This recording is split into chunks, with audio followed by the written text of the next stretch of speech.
Hello again, and welcome back to Illegally Cited. This is Jesse, and I am back for a channel update and kind of random topic video because I wanted to chat a little bit about the just wrapped up Game Accessibility Conference European edition, and just talk about a couple other odds and ends. So we'll just jump right in, and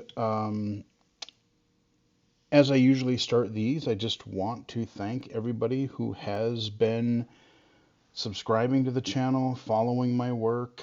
Thank you to everyone um, who has left comments, I've had a few people reach out via email. I've had a couple developers reach out via email, which was really cool. But yeah, I mean, whether you've been here almost as long as I have, or or if you just found the channel recently, thank you for your support. It's appreciated. If you are new to the channel, I do unlock videos every Monday, Wednesday, and Saturday, sometimes more frequently.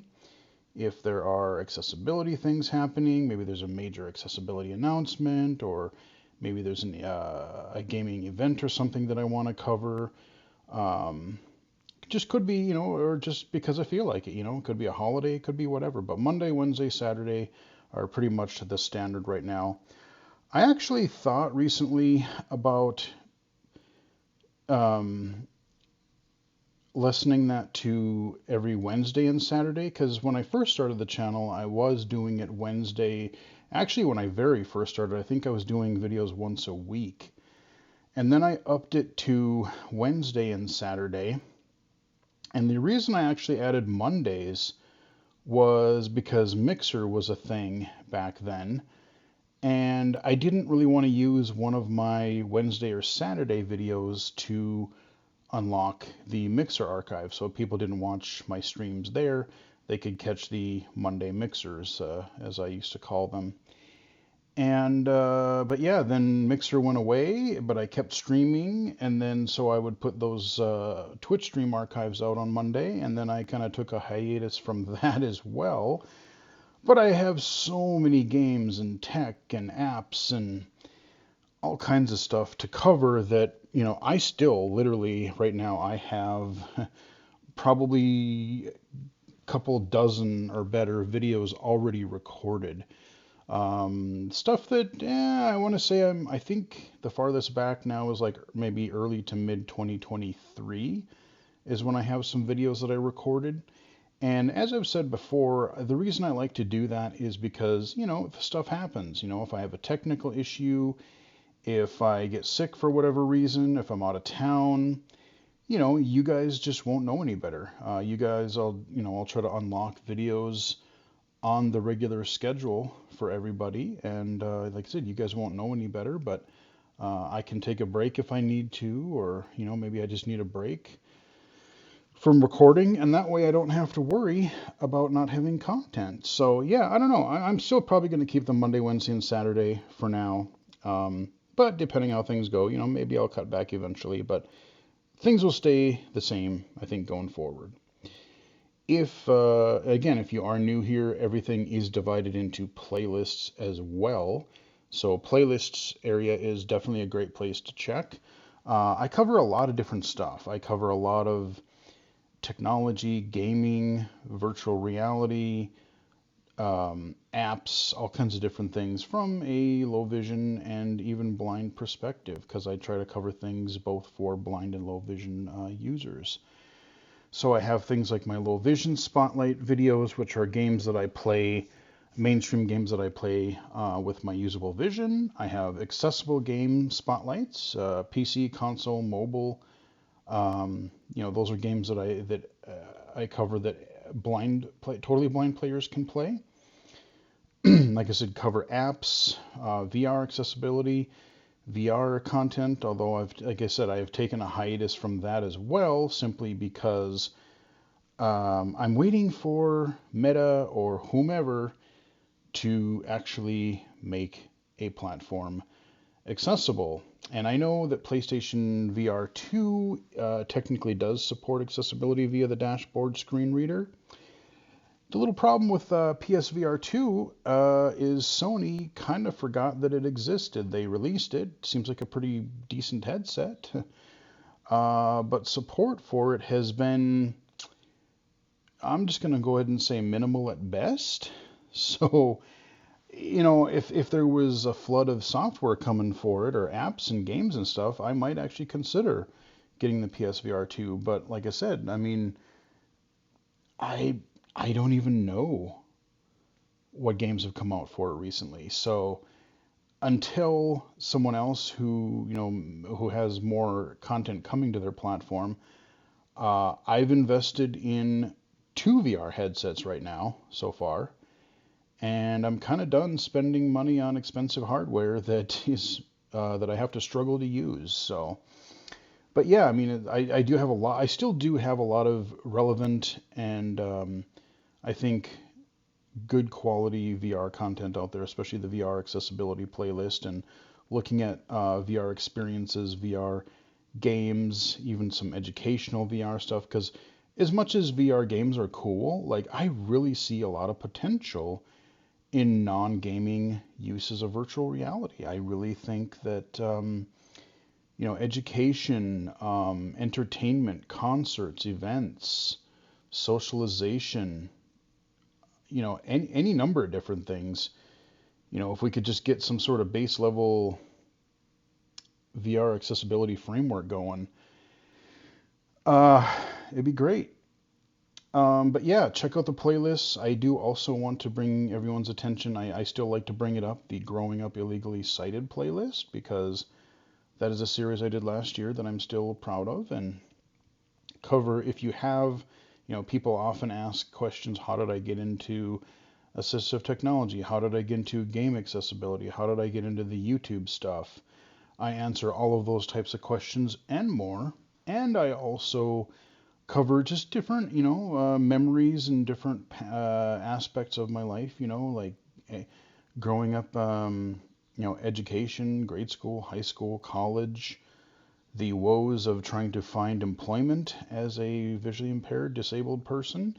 Uh, Boy, let me tell you, I've got stories in there, so check that out. But yeah, so just want to draw your attention to those. Check out the playlist. Hopefully, you'll find something there of interest. And yeah, as far as recent things happening on the channel, there was the Steam FPS Fest last week. Unfortunately, last week was kind of a chaotic thing, just personal life and work and things like that. So I really didn't get a chance to play many of these first-person shooter demos until later in the week. I've got a few recorded. I released a couple of videos, demo time videos last weekend here. But yeah, so that FPS Fest is over, but it was really cool. They had some great demos. Man, check out, if you haven't checked it out, look at the Paperhead demo video, because that's got a really neat art style, but it's also just got some kind of neat and unique gameplay. The little critters that you fight, you got a combination of like platforming and mobility, but then you also have a couple guns, you've got your dash kick thing, just a really, really cool thing. I released that the same day as I did the Bad Blood demo, which I really want to like. It's giving me some Fallen Aces vibe. I streamed that a while back. I did a video for Fallen Aces demo.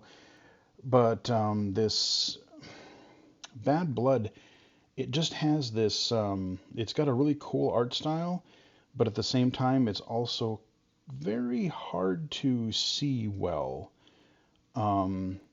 But it's got this kind of really sharp, but like really, in a way high contrast, but in a way not. Like there's not enough variety in the black and white look. Just check out that video, and like I said, if you have any ideas, leave them in the comments, because I want to play that game. It looks cool, but it's going to be a challenge, I think, right now. I still will have some first-person shoot. I think I got 2 or 3 more Boomer Shooters retro FPS games that I want to cover. Shout out from that FPS Fest, little indie shooters that are. There's a couple really cool ones in there too. One in particular that I had a lot of fun with. I didn't even really know about. Evil v Evil. That one's going to be coming soon, and I really enjoyed that. Kind of gives me a little bit of like a Left 4 Dead vibe with vampires and vampire powers, and I don't know. You just have to check it out when it comes out. It's pretty cool. But I've also done a few accessible game videos. I think I did, yeah, the PC accessible game, Luck Be a Landlord. Kind of a roguelike, interesting take on a slot machine type of game. Pretty cool the way they added screen reader support for that. Battle Against Darkness. It's a game that's got a lot of potential, but in its current form, it kind of leaves me confused. It's kind of this really cool mech-themed battle game. I think it's on PC and iOS because I played the iOS version, but even in the game they mentioned like WASD, so apparently it's on PC as well. But there's a rhythm mechanic in it that I just can't quite wrap my head around yet. So it's got some potential, it's got some cool aspects to it, but I think it still needs a little bit of tweaking before I really get into it. But yeah, as far as I know, I've had other people ask me recently, what is there as far as accessible games coming out? And to be perfectly honest with you, I really haven't heard of too much. I know that, we're going to have, you'll see some smaller iOS games come out from time to time, especially a lot of word games or text games or something like that. But I haven't heard really much about either, audio games for iOS or mainstream games coming out. Last year we knew Forza was coming, we knew Spider-Man was coming. I have to hope, or I'd have to imagine that Microsoft's got something up their sleeve for later this year. But we won't know more about what they're really going to be doing until June probably. Sony, same thing. They even said, I remember about a month ago, I remember one of the news stories that I read a few different places where Sony said, yeah, we're really not coming out with much new in the rest of this year. I think the fiscal until like early 2025. So, they got their Last of Us out, they got their Spider-Man, they got a couple other things out, but I really don't know. I'm very curious to see if or what Sony shows us during the Summer of Gaming event in just over a month away. Wow. So yeah, we really don't know. I mean, I'm sure there's going to be some cool indie stuff that I don't know about yet, but yeah, I really don't know of anything major that is going to be blind accessible. We'll just have to stay tuned and see. I know we've got some mods for stuff, and I've been meaning to do it ever since I have gotten my new rig last year, but I've just had so much other things going on and to do and to play and whatever. But I really, really do want to look at, especially after Stardew Valley 1.6 came out. I really want to check out Stardew Access. Even if I don't use all of, like, even if I foresee myself playing a combination of visually and using some of the features of Stardew Access, most specifically, probably the menu narration as far as reading the text dialogue, reading the menus, reading the user interface. Like, I can navigate the world generally pretty well, so I don't think I'll really have a problem there because I played the game, originally when it came out visually. But I do want to cover that at some point on my channel. I've been kind of waiting because I know with this major 1.6 update, I think they had to update Stardew Access a little bit too, so I'm kind of waiting for, just a few tweaks to come out, and then, when I get some time, maybe I'll try to cover Stardew Access. That's one that I really would like to get back into, especially, Stardew is just one of those kind of relaxing games. Just, there's not really a lot of time pressure or anything. You just go harvest some crops, explore, talk to people, you know, um, all kind of farming stuff. Go mining. But yeah, so I'd like to check that out. But yeah, I don't really know. The last major like AAA thing that I covered was the Spider-Man 2 update, which they added the text-to-speech narration, which was great. Other accessibility features and stuff, so check that out if you missed it. But yeah, I really don't know of anything too much. But as far as low vision stuff, good God Almighty, there is so many things on my backlog and so many things coming out today or like literally soon or today. Um, I literally just checked my email after finishing up the Gaming Accessibility Conference, and I knew that Phantom Fury was coming out today, which I've heard has pretty mixed to kind of lower review scores so far. People are not super fond of it. Um, the funny thing is, what people complain about is yes, there are some bugs, and I'm sure those will get patched hopefully eventually. Um, but the people that are reviewing it, like I follow a lot of YouTube channels and stuff that cover retro shooters, and the thing that they say about it is like, oh, the combat is actually really fun, but it's just there's not enough variety. It's not enough challenge, or there's not, these expert players or whatever. It's like, I want more enemies, or I want, whatever.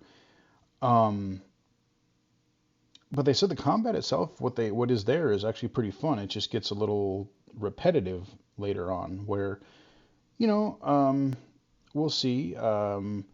I know I played the demo. I didn't cover the demo because I really didn't want to crap all over it. But oof, that demo that they released during Realms Deep last year was pretty damn rough. I'm not gonna lie. And I was actually in the 3D Realms stream a few weeks ago with Jared Arbear, and he was playing. Yeah, he played the game a little bit. He was playing Ion Fury too. But he was saying, yeah, that demo should have never really gone out because that was not ready. That did way more harm than it did good. But I remember watching Jared's stream where he played part of a level and is, greatly improved. So, like I said, I want to give it the benefit of the doubt. I don't necessarily care, I'm not looking for, like, I just want to go shoot dudes in the face. So, as long as it handles that and it does that competently, I'm fine. I don't care about wall running and slides and all these other different things. In fact, I'm, kind of over that, kind of needing a break from that a little bit. But yeah, so I might check that out. But I also learned, I thought it was in May, but literally I got an email that on Steam, there's a Teenage Mutant Ninja Turtles. We're getting two games. We're getting the one that they just announced on that Switch event. I hope that also comes to PC. But it started out on Apple. It was like Splintered Fate is they came out on Apple Arcade. And then it's coming to the Switch as a timed console exclusive. I don't know when that's coming to PC or if it is, but I hope it does. So Teenage Mutant Ninja Turtles Wrath of the Arcade is apparently already out today. I thought it was coming out in May. And here we go. I guess this was based on the 2000. I don't know if it was a 2003 or 2012 series. Either way, like, it's kind of looks like an arcade beat 'em up kind of a deal. I've heard pretty decent things about it. It's one that I kind of overlooked at the time. So, hell yeah, man. More TMNT brawlers? Sign me up. We're getting two Ninja Turtles games this year. And the other cool thing that I heard, I'm sure it won't be out for a while, but apparently there's going to be a TMNT Last Ronin M-rated Turtles game coming out, and I am very interested, very, very interested in that because I would really love to explore that story. Unfortunately, the only form it's really out in is comic books right now, and comic books are not the most accessible thing for me to try to read. So until the story gets adapted more to like a TV series or movie, or in this case, game, I know little bits and pieces of it because I've watched a few YouTube videos covering little bits of the story. But yeah, so yeah, we're TMNT fans are eating pretty good still. Hey, I get to play another Turtles game, and I'm all for that. So yeah, I mean, we've got that. I've got a bunch of other games on my Steam list that I'm wanting to queue up. A couple of Game Pass games I want to look at. So the content will still be coming. Um, so that's kind of what's happening on the channel as far as, upcoming events. I know we have the Summer of Gaming stuff right around, I believe it's like the weekend of June 9th-ish, June 9th or so. And, we're going to have the Summer of Gaming. I guess Microsoft is going to do a thing. Sony will probably do a thing. Who knows what Nintendo will do? Nintendo just had their little indie showcase, which was actually pretty solid. Um, but yeah, I'm very curious to see what is going to come out the rest of this year. So I don't know if I'll stream it because June is a pretty busy month at work as well, especially the last couple of years working with college potential or upcoming college students, and trying to work with them, being getting them ready for college and that kind of a thing. So who knows what June will be like, but yeah, we're gonna have some stuff there. Regardless, I'll do some video content for it if nothing else, and we'll see what happens. Another thing I want to draw your attention to that just came out yesterday is I had mentioned a couple channel update videos ago that I had a couple of other projects, and I had the FScast interview about a month ago where I was on the Freedom Scientific FScast talking about game accessibility. Well, the other one has finally come out. If you haven't followed Unsyted Radio, UNSYTED Radio. Go look up Unsyted Radio on your podcast platform of choice. And Chad Michael Boughton, he's the host of it, and he's interviewed loads of people, advocates, consultants like myself, but then he's talked with game developers, AAA developers, indie developers. I'm actually kind of jealous in some of the people that he's gotten to talk to, or that is getting to talk to, because man, yeah, he has some really cool episodes and great interviews on his podcast. So people like Aaron Spelker and Chad Boughton with Unsighted Radio, check those guys out because they're doing some pretty cool stuff as far as developer and other blind and low vision gaming content, or just gaming. He's doing a gaming series, like Unsighted Radio is doing a gaming series, but he does other stuff. So, who knows? Maybe I'll be back talking about something else, maybe school or employment or something in the future. But the Level 7, as he's called it, he has his accessibility in gaming series. And I was on his latest episode. We talked for, I believe it was just like a little over 2 hours. I mean, we just had a really fun conversation, talked about my background, how I got into, assistive technology, game accessibility, my gaming background. We just talked about indie games, AAA games. God, what else? I mean, little VR accessibility. I got to plug the Toby Doom mod again. But we just had a really fun conversation talking about all kinds of different things. I was very, very happy, very proud of how that turned out. So definitely go check out, support Chad and his Unsighted Radio, and check out, the latest episode with yours truly interviewed. So yeah, that was fun. But I think that's really all of the stuff that I have been kind of involved in. Might have a couple other consulting gigs coming up here. We'll see. But I'm not sure I'll be at liberty to say much about them. But I'm keeping busy for sure.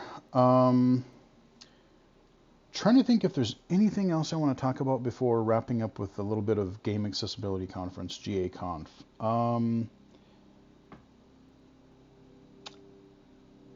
Can't really think of much. So yeah, Game Accessibility Conference. I mentioned it before, and in case people wanted to sign up because you could attend virtually for free. Um, they have, if you're new to, if you've never heard of them, it's the Game Accessibility Conference. They have two of them each year now. They have one in the fall in North America, and they have one in the spring in Europe. And yeah, they just got done with the European version today. And yeah, my sleeping schedule is kind of messed up because I, European time, they started at 4 o'clock in the morning, my time. And if possible, I kind of wanted to be just a part of the live, the live stream, and the being able to talk to people in the Discord. So what they do is if you are attending virtually, you join either you can watch it on YouTube or you can watch it on a Zoom video Zoom meeting. So if people need like closed captions and ASL, that kind of a thing, you can get that. But then you actually chat with all the other participants and even some of the presenters. You can chat with them in the Discord, and each session for the day has its own little channel. So you can go in, like every time a session starts, you go in there and you just chat with people and ask questions and learn all kinds of fun stuff. So this year was pretty interesting. Admittedly, I didn't chat too much in the early few sessions because I just wasn't feeling it, man. Like I did wake up and I joined Zoom on my phone and I watched the first couple of sessions, but I was just not motivated enough to get out of bed and join Discord chat at 4 o'clock in the morning. So I really didn't do that until 6, 7 o'clock. But yeah, so yeah, they had all kinds of different sessions as they do. And what's cool is they went from when I when I got to present in 2019 in person, it was a 1 day conference, and I don't even think they had the European version yet. Um, Now they have two conferences, and both of them are 2 days each. So it just goes to show you the progress that we've made in just a few short years. And that was one of the themes I think that really carried through this session. Is one of the themes that I remember from last fall was that looking at accessibility from a more broad um, view, like accessibility should just be a part of core game design because, up to that point, people really thought of accessibility as a features list. Like, hey, we have 20 accessibility features. Oh, well, we have 40, we have 60 accessibility features. And features are important, but if if you think about playability and accessibility and bake that into your core design of your game up front, and you're thinking about how different people experience and play games and what barriers they might face, whether they have a disability or not, you might not need as many specialty features to accommodate for disabilities, because if it's baked into the gameplay, it just works. Whether it's visual signposting on where to go, whether it's voice acting, so people, blind people can hear the dialogue and not have to worry about reading it visually, whether it's, any number of things, just uh, the way the controls are set up, simplistic or straightforward controls, whatever.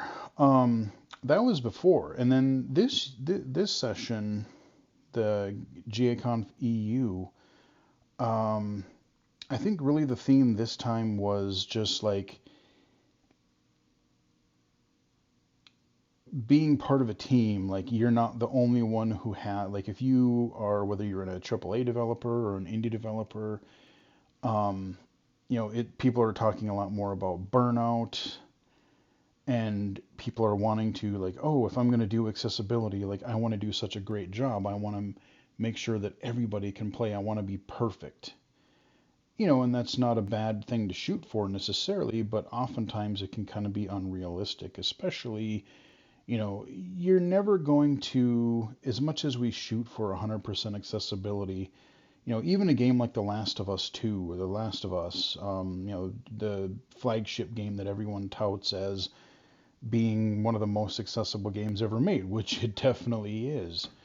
Even that game, there are people who still, for whatever reason, can't play it, due to very specific control needs or, like I said, I don't even know, but like, I've heard of a few people who are still unable to play. And when you're looking at accessibility features or design, if let's say you're designing for, okay, I want to make this inclusive, I want to make sure that blind people can play it.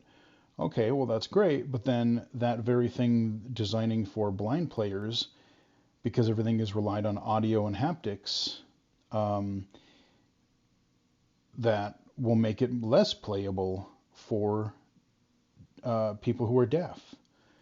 So, if a deaf player can't hear, a lot of that blind accessibility isn't going to do any good. So then you need to go and have visual indicators for things and stuff like that. So you know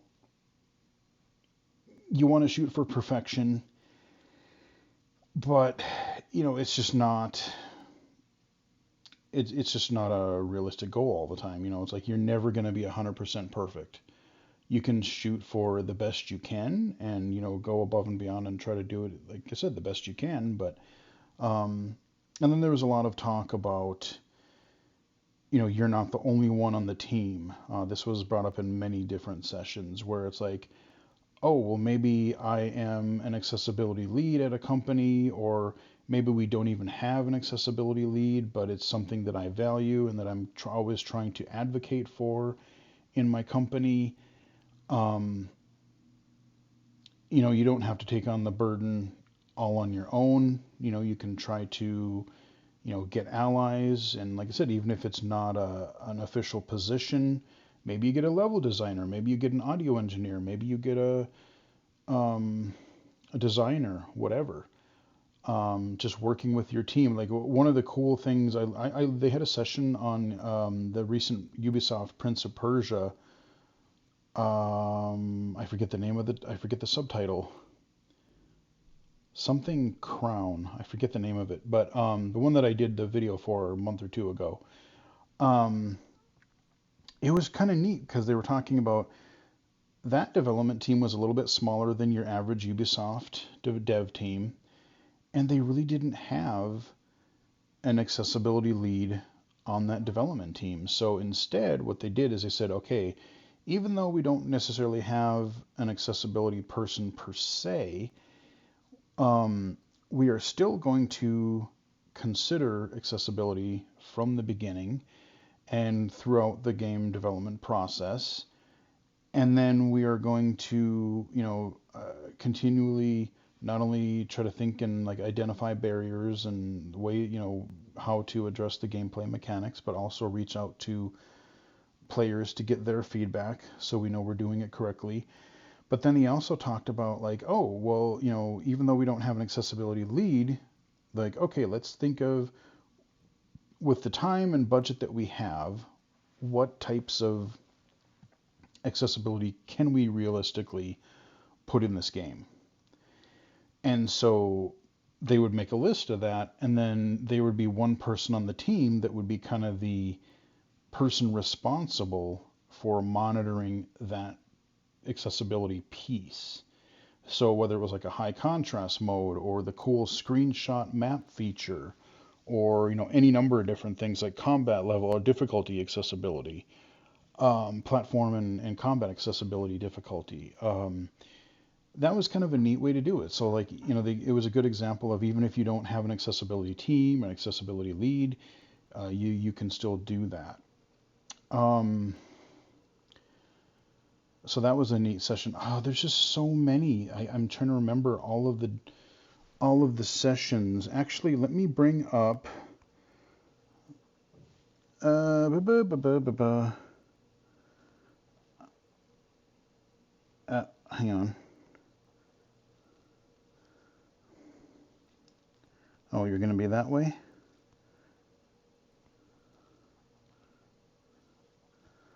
Yeah, let me pop in Discord real quick on my phone, because then I can just pull up a list of the. I'll just bring up the list of sessions here. Okay. So yeah, they started out with the Ian Hamilton. I love this as just kind of a way to get started. Ian Hamilton always does his kicks off the show with a news update, like, hey, these are the things that have happened in game accessibility, whether that is new hardware, new resources, new games, people who have new accessibility positions in the gaming industry recognition, any number of different things. And so that was always a great session, and there were things in there that I didn't even really know about. Another piece of news that was really cool about before the Game Accessibility Conference kicked off is, we've talked a bit in the past about Japanese games just not really seeming to have as much in the way of accessibility that North American or even European developed games do. That's starting to change, but what's really cool is now there is I forget the exact name of it, but I retweeted it. There's basically like a game accessibility organization in Japan now. So kind of like how we have the IGDA in North America, the GACIG, or however you say that. Um, Japan has its own kind of accessibility organization, which is great. And I really hope that a lot of Japanese developers take advantage of that. I really hope that Nintendo will take advantage of that, and I hope it's not too late, and I hope that Nintendo has been thinking of accessibility for their new system whenever it's going to be coming out. So yeah, we'll see about that. But yeah, that was a nice way to kick it off. Ian's news update. Disney Illusion Island. I hope this comes to the PC so it's easier to record. Right now, I think it's only on Nintendo Switch. But you remember in the 16-bit days, both in the 8 and 16-bit days, there were a lot of 2D platformer Disney games, and you had like Mickey Mousecapades. There was one that was pretty famous on the Sega Genesis. Uh, I never had a Genesis, so I never played it. Castle of Illusion, I think it was called. But Disney Illusion Island. You can do single player, you can do co-op. It's got different gameplay assists and different things. So I don't think it's going to be one that is blind playable, unfortunately. But it does have a lot of other playable, accessibility and playability considerations. And I'm going to look that up on my Switch because I want to see if I might have to play it just to, again, just to support and acknowledge developers that are even trying for accessibility. So that was a really interesting talk, and I like how they covered what again, and there was a lot of developer sessions this time as well, and they were talking about what worked well, how they got through it, what they did, the reception, and then they also talked about, what they wanted to do, what they didn't either have the time or the budget to do. So, that was a good session. Weaving accessibility. I'm trying to remember what that one was. Weaving accessibility. Um, I apologize. I can't remember exactly what that one was. I remember it was really interesting. But like I said, there's just so much content in the last 2 days. After that one, they had a multiplayer panel. So because this is a 2-day conference, now they can do two panels. One is always a player panel and one is a dev channel. And the player panel really focused on multiplayer games. And that was pretty interesting. there's definitely like multiplayer games are harder, I think, than single player because we'll talk about this in a different session, but like you can kind of do whatever you want. You can have any type of assists or difficulty settings for single player, but you don't want to give like an unfair advantage in a multiplayer. You want to level the playing field so that everyone can participate in a multiplayer game, whether it's cooperative or competitive. And each one of those even has its own sort of thing. If you're playing against each other, you definitely want to make it fair because you don't want to give some player a distinct advantage. Cooperative isn't as bad because if you're, cooperating against the AI, it's kind of just like a single player game except you're teaming up with a friend or something. But that was kind of an interesting session. Definitely worth listening to that. Oh yeah, the EA has a couple of these tools that they put up on GitHub for free, and it's a pretty cool thing. Obviously, if you're developing, you want to make sure to include disabled players to make sure that things are going as they should, to make sure that they work, the accessibility features or designs work as they should.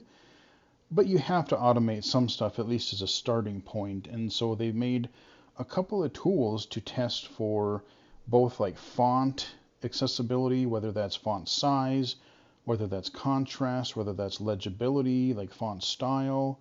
So there's a tool for that, and it'll give pass fail and like recommendations and such.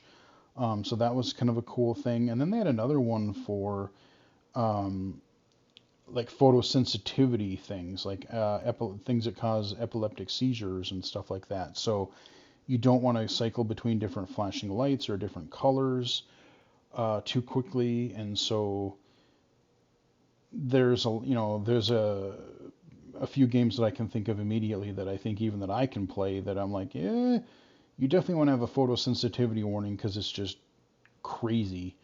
Like a game that just got its release date announced. Mullet Mad Jack. I did a demo time video for that fairly recently, and that is coming out mid-May, and I am really looking forward to that. But whew, there's a lot going on in that game, and I'm pretty damn sure that would not pass their photosensitivity test because there is crazy shit going on in that game all the time. Like it's a lot. But that was a neat session, and it's not just for EA. They've made it publicly available so other developers can make use of it. Great. Aiming audio assist. They talked about that. It was again, Sea of Thieves has been at the Game Accessibility Conference for a couple of times now, and this time they talked about the aiming assist, whether you're on foot or whether you are in the ship aiming a cannon. And I kind of took a look at Sea of Thieves, but I haven't done a video for it. I'm gonna kind of wait because like there were still some things like I still wish it had more like menu narration, and I wish that there were a few more like navigational things for when you get off the boat on where to go. Because right now, like what a lot of blind players who are playing, you still need sighted assistance. Like you can kind of man things on the boat, like you can aim cannons, you can steer the ship, you can do a few things on the boat. But honestly, the part that I most like is, the getting off the ship and fighting skeletons, grabbing treasure. That's the stuff that I want to do. Honestly, the ship stuff is probably the stuff I'm least interested in. Like, yeah, ship stuff is fine, but no, I want to get on foot and fight dudes. I want to shoot skeletons and use my sword and whatever. So they're not there yet, but I mean, I do have to totally recognize and commend Rare. I'm trying to remember how long has Sea of Thieves been out? Like almost like 6-8 years or something like that.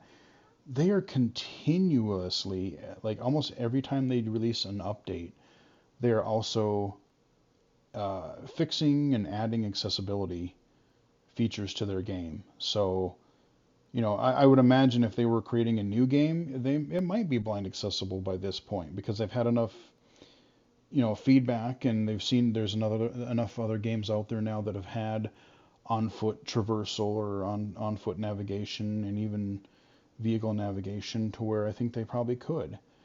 But so that was a cool session. This one I also really like, the Bloody Cheats one. They had a session on not just cheat codes, but like especially it was really focused on more toward like mobility impairments, and understandably so, because there's been a lot of things in the accessibility field lately about both Microsoft and Sony have been blocking third-party peripherals that aren't registered or that aren't certified. So, like, let's say you have a mobility impairment and you're using a specific switch, or you're using a really, a unique type of controller or device that you're able to use. If that device is not certified, that console is not going to recognize that device, and you can be basically locked out of a game that you maybe even you were able to play at one point, but now you can't because they block these devices. And so there has to be a balance of, again, you don't want to give somebody, like especially in like a multiplayer setting, you don't want to give people an unfair advantage or something like that. And you don't want to, people are, if you're using some other device, people say you're cheating. And, there are probably maybe a few people that would, if they figured it out. It's like, I could use this feature, or I could use this device and it would make life a lot easier. But then they were also talking about like cheat codes, or I forget what the name of the thing is because I never use them. But basically, I've heard of them. I think I've heard of them called like trainers, or basically where you can, almost like a Game Genie type software, where it's like, the example they showed was like a shooter like Call of Duty, where I can see the enemy, I can see people through walls, so I know exactly where people are and I have an unfair advantage. So yeah, you don't want to do that. But even there are software times where, especially if you're playing a single player game, you're not hurting anyone if what your version of fun is, or if that's what you need to be able to even progress through a game. If you want to be able to have cheat codes or enable assists or invincibility, go for it. And even touching on the trend of, even just a simple thing of, remember when games had cheat codes, like 8 and 16-bit, even like 64-bit through the PlayStation 1, maybe PlayStation 2 days to a degree. But like, PlayStation and before, you had cheat codes everywhere. You had like the Konami code. There were all kinds of different cheat codes in games. You had the Game Genie. You had Action Replay later on. But now they're monetizing it. It's like, instead of putting this in the game, no, you're going to have to pay real money to unlock some type of a cheat code. That, I think, is really ugly. I really, really do not like that trend at all. Then there was a section on content creation, content creators, and how that could be more accessible. So if you're a streamer, a video creator, and not even just like the platforms, but like if, you're partnering with like a company and they're reaching out to a content creator and you want to, they're interested in, having you cover an event or covering a game prior to or at release.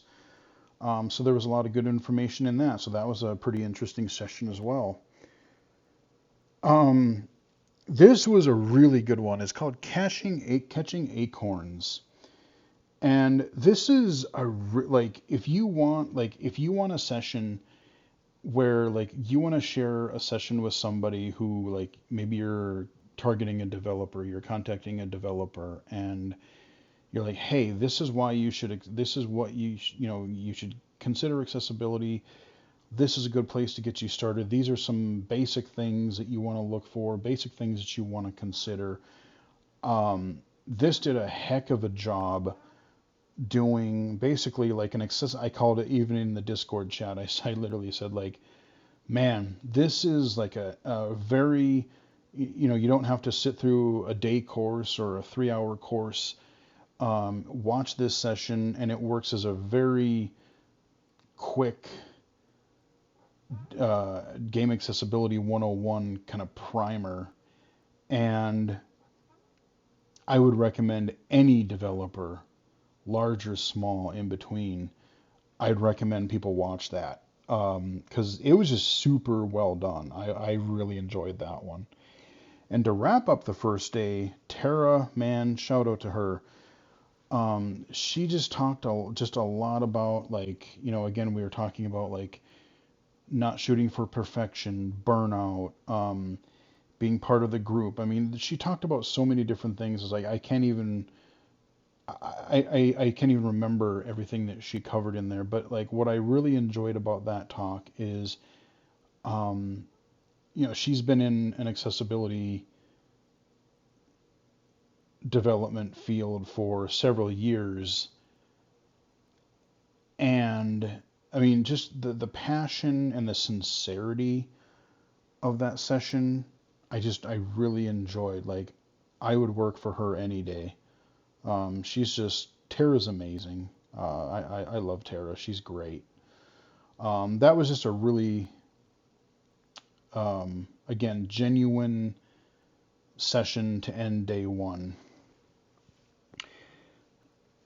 Um, so day two, I kind of missed the first part of the first session because I woke up in time about 10 minutes early, but then I laid there. I'm like, oh, let me just stretch here for a minute. And then I woke up, I fell asleep, and I ended up waking up like, oh crap, it's like 20 minutes into the first session. So I woke up and turned the Zoom meeting on. But accessibility champs, basically, if you're a company and you want to get accessibility champions and build an accessibility culture, that was a good session on sort of how a company did that, and that was a good one to do.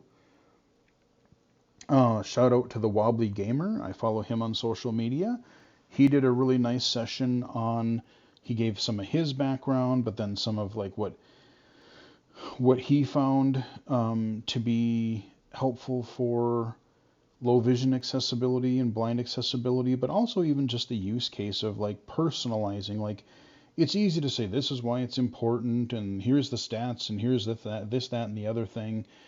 Um, but he gave the example of like there was it was some event where they were showcasing some games and hardware and different things, and they had a little girl with cerebral palsy, and her parents didn't think that she could even play video games, but because of the stuff that they had at the demo station, I forget what the game was. I think it was like some kind of a like kart racer or something like that.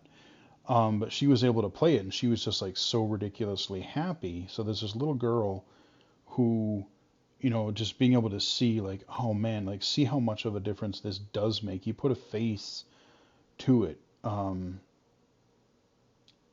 it's not just, oh, you're developing in this vacuum for people that you don't know exist. But when put actual people behind it, it was just a really good session. I really enjoyed that, and yeah, it was cool.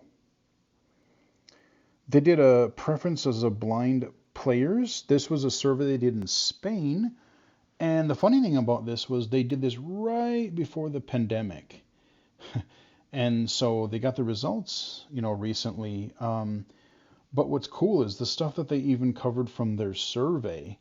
It's still pretty applicable. But what the great thing is, like I said earlier, the amount of things that have changed for the better in the past 3 to 4 years. I mean, from 2019 to 2020, starting at 2019, 2020 until now, we had literally, other than like Sequence Storm in its story mode, there were no games that had audio description. Now we have at least three or four, at least. Um, we have AAA games that have had like third person, like not open world, but like 3D environment navigation assist.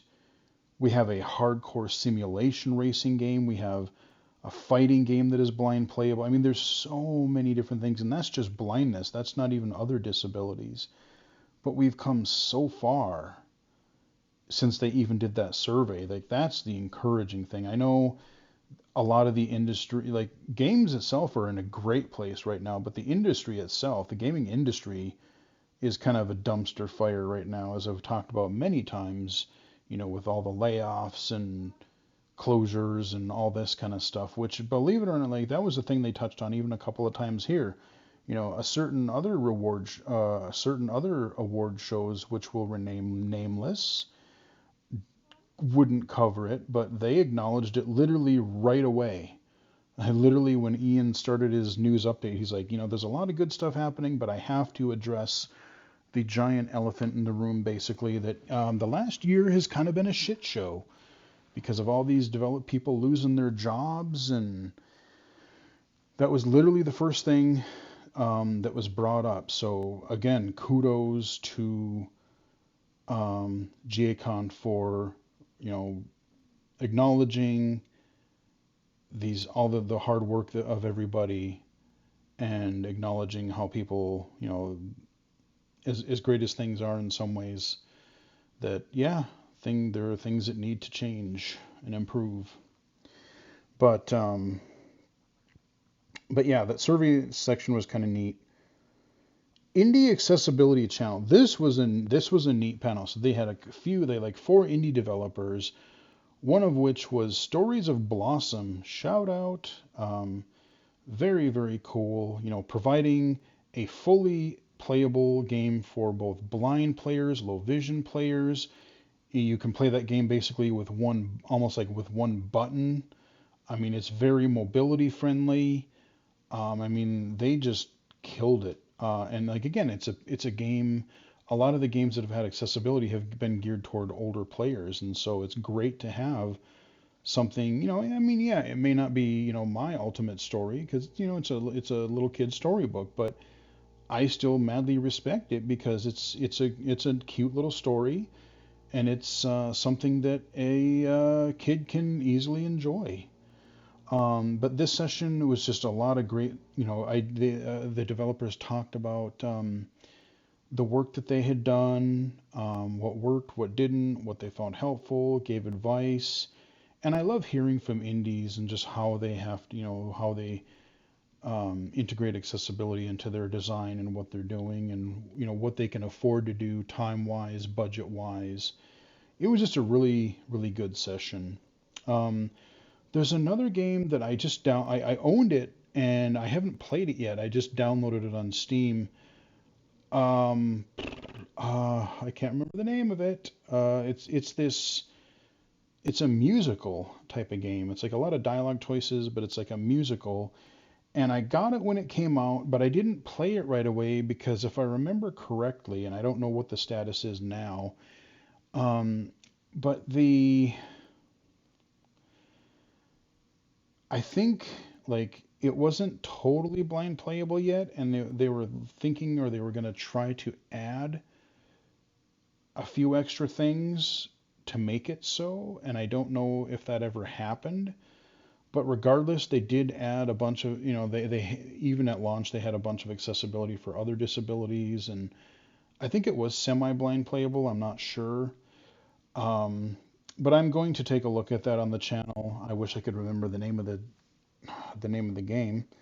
But again, there's just so much stuff I have to remember. I'm going sheer by memory right now. I don't have that written down, and the only reason I'm remembering all these sessions is because I literally have the channels list in Discord up on my phone right now. Notes on synthetic speech. This was a short one, and it was kind of like a history and advantages and disadvantages of different types of menu narration and text to speech. You had your really robotic ones like eloquence, and the advantages of that is that they're very smooth, they're very good in performance wise. And then you get the early, more natural sounding ones that just aren't weren't as good at faster speeds and stuff like that. And now we're getting into the advantages and disadvantage of like the generative AI ones where you can clone somebody's voice, and the security and ethical implications of that, but also the, cool use cases for it. It was a short session, but I think it was still a good session on like considering, if you're going to offer, let's say, narration in your game, having a couple of those different types of voices available, because maybe one person prefers they much prefer a more human sounding speech despite its limitations, while another person, they don't necessarily care if it's human sounding or not. They just need it, or they just want it to be more, performance based. Like they want it to be, not be as laggy or choppy or perform better at higher speeds. So, that was a good session to watch. Um, then there was a session on Horizon Forbidden West and how they implemented some of that accessibility. That was a cool one because they were talking specifically, I forget how to pronounce that, but it's basically the fear of being like underwater, like the fear of being underwater and drowning.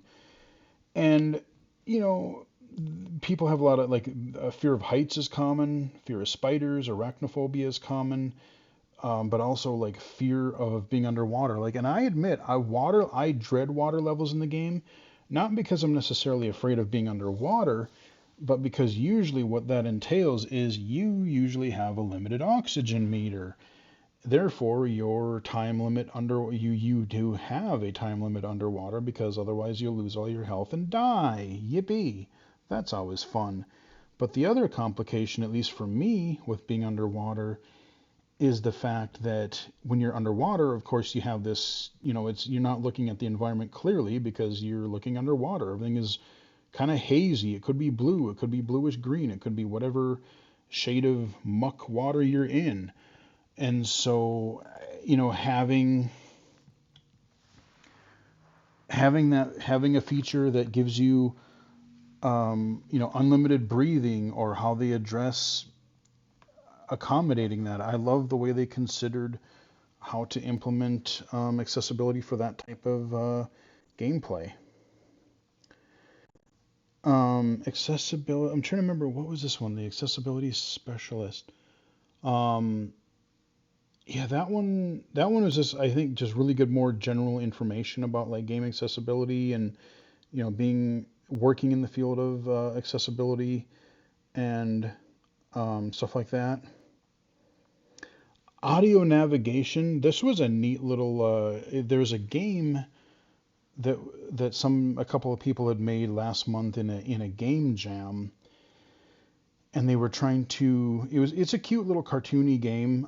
I think unfortunately you can't play it solo, because you play it with where one person is kind of your sighted navigator and dropping like different audio items in the world to guide you, and then the blind player would follow. But it was a case of demonstrating like, oh, here's how you could make a fun thing of, if you were making your own levels or whatever, and you could drop down like audio beacons or different types of sounds. You'd be like, oh, this is where you should turn, this is where you should jump, this is where you have to walk across a narrow beam. So that was kind of a neat little thing, and I'll have to look into that and see if it's something that I can look at in some fashion on the channel. But that was neat. Accessibility, we talked about this a little bit already. Prince of Persia, that session on their accessibility, that was also really quite interesting. Having played that game myself, I won't go into that more because I talked about that earlier. Yeah, the Never Ending Story, that was that first day one. That was really good. But yeah, I mean, overall, as usual, Game Accessibility Conference, GAConf, was very good. I really enjoyed it. I didn't really enjoy having to wake up at 4 in the morning either day, because I was just starting to get my sleep schedule sort of not out of whack, sort of back on schedule. And I'm hoping that now that I have to go back to work tomorrow, as I'm recording this, I'm hoping that I will be able to function a semi-regular schedule again. Because before, about a month ago, my sleeping schedule was just completely fucked. It was just completely out of whack. But it's gotten better. But I just had to get up a lot earlier the last couple of days. But it was fun. Like I said, talking on Discord, chatting with people, learning things in the Discord chat and in the sessions. Um, they said starting tomorrow, they will have the individual sessions start going up on YouTube. So if any of these do, I mean, there was a lot of sessions geared toward blind and low vision and audio and text to speech and navigation and just, like I said, that accessibility 101 thing. Oh God, like I said, there were two or three of them that were just super dense, but super great with information. Tara's session at the end of the day, the never ending story one. Just a fantastic way to end the first day. So check those out. I think by now you can like they have the full day video up where you can scrub through it, but they will have each session individually broken down, and that will start coming out. I believe they said tomorrow, Wednesday. So that is the Game Accessibility Conference. Very informative. Again, if you did not go to this one, if you have not attended any other GAConf, whether in person or virtually, I highly encourage you to do it because, again, I've had so many people ask, how do I get into game accessibility? How do I talk to developers? How do I yada yada, any number of things? How do I do this? That's a great place to start. And if you attend virtually, there's no cost. There's no, you just register. They give you the Zoom link. You join the Discord, and away you go. You'd be surprised. Like I said, you'll make a lot of connections. And yeah, looking forward to the conference in North America in the fall because I will more than likely be attending virtually, and I won't have to get up as early. So huzzah for that. That pretty much wraps up what I wanted to talk about today. I know, like I said, we had a Nintendo Direct early about a week ago. There wasn't a whole lot I wanted to talk about. There were some cool indie games coming out. Especially the Teenage Mutant Ninja Turtles game coming off Apple Arcade and coming to the Switch in July. That's going to be cool. I hope that comes to PC and other platforms as well sooner rather than later. The last thing that I will end on that I can't believe I did get. There's a game that was made infamous several years ago by, I've mentioned the Angry Video Game Nerd before. I've covered his the AVGN Adventures and the AVGN Remastered. I've covered those games on my channel. But early on in like season 4, I believe it was, AVGN, he covered a little crazy 3DO game called Plumbers Don't Wear Ties. And it's this super cheesy, I can't even call it a full motion video game because it kind of is and it's mostly not. There's like a video clip in the beginning that's like full motion because it's just this lady standing up talking and introducing the game. But then the game itself it's like a bunch of these, it's like it's like a radio drama or like a radio game. Like you're playing, the game is like a radio drama or radio show, and you're just listening, and then every so often you make a choice, and it is the cheesiest, like, it's cheesy and dated, and you could never release a game like that today because some of the dialogue is a little cringe, and the people who get offended over everything these days would just have a field day with this one. It's basically like Cinemax, a Cinemax romantic comedy type of thing, where you're trying to get this guy and this girl together. This girl goes and like she's getting a job interview, and the boss is wanting her to like, oh, if you make one of the, she either gets the job, she doesn't get the job, or like you can make it so that the boss becomes a perv and asks her to take her clothes off. It's like, well, if you do that, you do that extra effort, then you'll get a job, and just all kinds of shenanigans. And it's not a good game. It's cheesy as hell. It's a bad game. but especially after seeing the AVGN episode and just seeing the parts of it. Limited Run Games came out with a physical release. They were gonna release it on Steam, but I guess Steam didn't let it through. I don't know if they're gonna get it digitally on GOG or Epic or something eventually, but I managed to track down a copy for the Nintendo Switch, and so I have the physical cartridge of yes, some people went and remastered Plumbers Don't Wear Ties. It is on your Xbox and PlayStation and Switch, although it's going to be hard to find your physical copies because they're not making them anymore. But there's extra features. There's like a bunch of little videos that kind of document the game and like looking back at it and the development and all kinds of stuff. They have like in addition to the game, they have like in order to unlock the little video snippets, the little video clips. There's like because it's a plumber, plumbers don't wear ties. There's a little like it's almost like a Dreadhalls Wolfenstein-esque maze where you're wandering through this maze in first person, and then you pick up these little plungers so that if that boss guy, if he finds you in the maze, you can either run away from him or shoot him with a plunger, and then he'll disappear for a brief period of time. But the goal of the maze is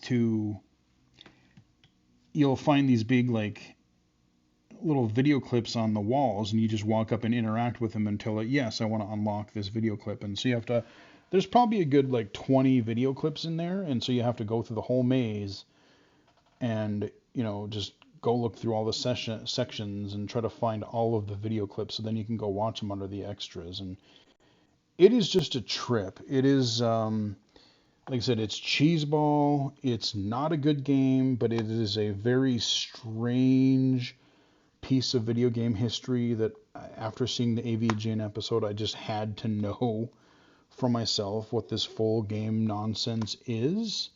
It's kind of like, remember when I did the Zelda CDI games? I covered those on a video. I even did a stream back when I was doing Twitch. I streamed one of the Zelda CDI games that they had ported to PC. They're not great games, but they're fascinating in their own right just to look at as a piece of gaming history. And yeah, that is where we are going to wrap it up. So I know it's been another long video.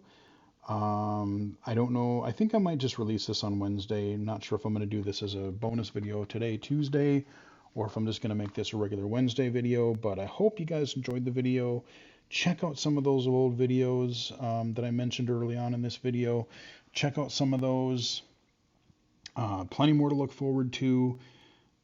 Go support Game Accessibility Conference. Check out my, support Aaron Spelker, support Unsyted Radio. Go check out my episodes for both of those and then some.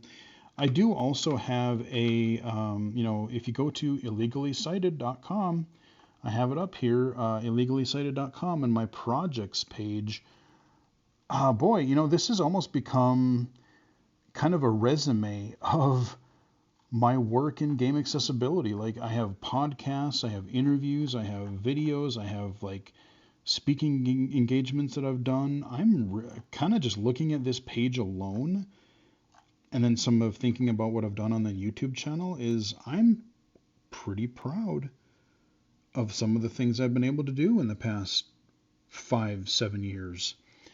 So, anywho, check out illegallycited.com. I know the website is pathetically basic, but if you want to find out every kind of lot, besides the channel, all these other little things that I've been doing, it should be pretty much updated now. So, hope you guys enjoyed the video. Give it a like if you did. Follow me on Twitter at BGFH79, twitch.tv/illegallycited. illegallycited.com, and of course right here on YouTube. Until next time, I will chat with everybody again later.